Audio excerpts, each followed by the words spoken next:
जी तो प्यारे दोस्त बने रहें इस चैनल पर, क्योंकि आगे इस चैनल पर बहुत सी अच्छी और इन्फॉर्मेटिव मसीही वीडियोस आने वाली हैं।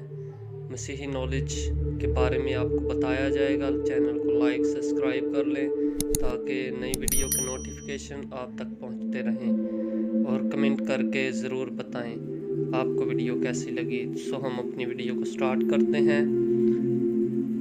जब मैं सफ़र करता करता दमिश्क के नज़दीक पहुंचा तो ऐसा हुआ कि दोपहर के करीब यकायक बड़ा नूर आसमान से मेरे गिरदा गिर्द आ चमका और मैं ज़मीन पर गिर पड़ा और ये आवाज़ सुनी कि ऐ साउल तू मुझे क्यों सताता है।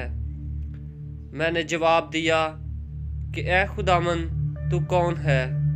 उसने मुझसे कहा, मैं यस्सु नासरी हूँ जिसे तू सताता है। और मेरे साथियों ने नूर तो देखा लेकिन जो मुझसे बोलता था उसकी आवाज़ ना सुनी। मैंने कहा, ऐ खुदावन मैं क्या करूं। खुदावन ने मुझसे कहा, उठकर दमिश्क में जा, जो कुछ तेरे करने के लिए मुकर्रर हुआ है वहाँ तुझसे सब कहा जाएगा। जब मुझे उस नूर के जलाल के सवाब से कुछ दिखाई ना दिया तो मेरे साथी मेरा हाथ पकड़कर मुझे दमिश्क में ले गए, और हननिया नाम एक शख्स जो शरीयत के मुवाफिक दीनदार और वहाँ के सब रहने वालों यहूदियों के नज़दीक नेक नाम था,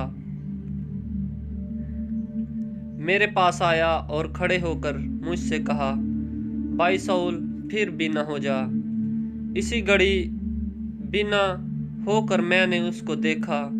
उसने कहा, हमारे बाप दादा के खुदा ने तुझको इसलिए मुकर्रर किया है कि तू उसकी मर्ज़ी को जाने और उस रास्तबाज को देखे और उसके मुंह की आवाज़ सुने, क्योंकि तू उसकी तरफ से सब आदमियों के सामने उन बातों का गवाह होगा जो तूने देखी और सुनी है। अब क्यों देर करता है, उठ बपतिस्मा ले और उसका नाम लेकर अपने गुनाहों को धो डाल। आमीन। इमाल 22 बाब और उसकी 6 आयत से 16 आयत के आखिर तक। आमीन। खुदावंद आप सबको बहुत ज़्यादा बरकत दे।